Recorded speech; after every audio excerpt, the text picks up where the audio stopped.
La fille réalisa soudain que la femme en face d'elle n'était pas humaine, car ses cheveux tombaient par mèches, et il y avait un bruit de craquement d'os brisés. La fille était si effrayée qu'elle n'osait pas émettre le moindre son, mais son parapluie continuait à s'élever de plus en plus haut. Quand elle se retourna, la femme commença à grandir de façon démente.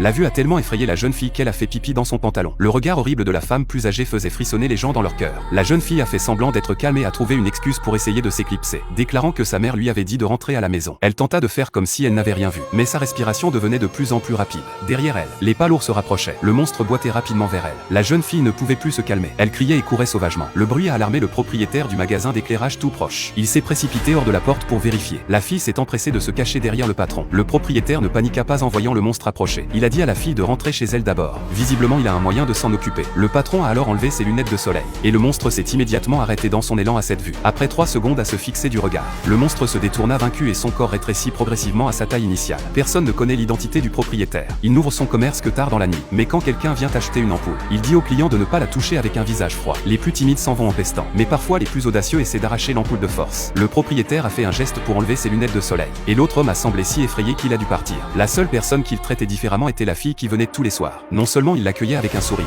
mais en plus il lui offrait des bonbons, car aucun des autres clients n'était véritablement vivant.